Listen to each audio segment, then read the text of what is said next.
এই পর্যায়ে এসে এইচএসসির পরে সিদ্ধান্ত নিয়ে নিল যে সে বি ইউনিটে ঢাকা বিশ্ববিদ্যালয়ে পড়ার ওর ইচ্ছা। ইউনিভার্সিটি লাইফের পরে একটা ক্যারিয়ারের বিষয় চলে আসে। ক্যারিয়ারে আমার মনে হয়েছে আমি যদি বি ইউনিটের সাবজেক্টগুলো নিয়ে আগাই আমার বোধহয় ভালো হবে। সবার বাবা মাকে আমি উদ্দেশ্য করে বলছি, ছেলেমেয়েরা যেদিকেই পড়তে চায় সেটাই তাদেরকে উৎসাহ দেওয়া উচিত।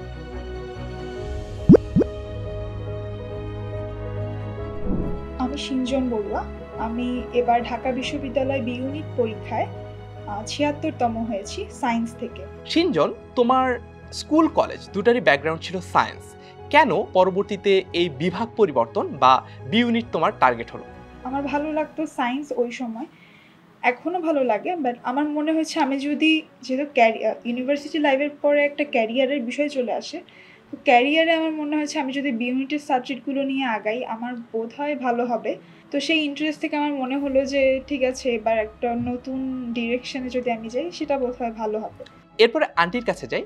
আপনি আপনার মেয়েকে একদম ছোটবেলা থেকে যখন দেখছেন, আপনার কাছে তখন স্বপ্ন কি ছিল, যেহেতু আপনার মেয়ে সায়েন্স নিয়ে পড়ালেখা শুরু করেছিল? আমার মেয়ে যখন ক্লাস 1-এ হলিক্রস স্কুলে ভর্তি হতে পেরেছে তখন থেকে ও ক্লাসে ফার্স্ট থাকতো। এত বড় একটা হলিক্রস স্কুলে যে ফার্স্ট গার্ল হওয়াটা এটা আসলে একটা মানে বিশাল ব্যাপার। তো এখন ও তো সায়েন্স পেয়েছে, তাও সায়েন্স নিয়ে পড়তো, তো ঠিক আছে। তো এখন ও এসে এই পর্যায়ে এসে এইচএসসির পরে সিদ্ধান্ত নিয়ে নিল যে সে বি ইউনিটে ঢাকা বিশ্ববিদ্যালয়ে পড়ার ওর ইচ্ছা। ওর কাজে আমি সবসময় হ্যাপি, আমরা বাবা মা দুজনেই হ্যাপি। সবার বাবা মাকে আমি উদ্দেশ্য করে বলছি, ছেলেমেয়েরা যেদিকেই পড়তে চায় সেটাই তাদেরকে উৎসাহ দেওয়া উচিত, যা আমি আমার মেয়েকেই করেছি। আচ্ছা, অনেক ধন্যবাদ আন্টিকে। আমরা যারা গার্জিয়ান রয়েছি তারা দেখা যায় যে ছেলেমেয়েরা যে জিনিসটা পড়তে চাচ্ছে সেই জিনিসটা র্যাশনালটা চিন্তা করা চেষ্টা করি না, অর্থাৎ কারণটা কি, কেন ও এটা পড়তে চাচ্ছে। এই সাপোর্টটা কিন্তু আমাদের অনেক স্টুডেন্টরা পেলে হয়তোবা তাদের লাইফটাই চেঞ্জ হয়ে যেতে পারতো।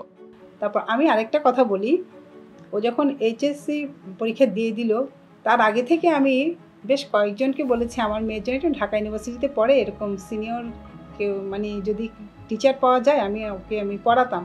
কিন্তু আমার আসলে দুর্ভাগ্য, আমি কারোর হেল্প পাইনি। একমাত্র হেল্প এই 10 মিনিট স্কুল।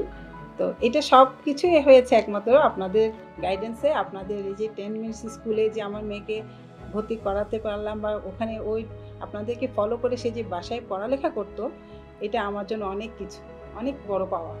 অনেক অনেক ধন্যবাদ আন্টি, আপনাকেও এবং সিঞ্জনকেও। এতক্ষণ আমরা সিঞ্জন ও তার মায়ের কাছ থেকে তাদের স্বপ্ন পূরণের গল্পটা শুনলাম।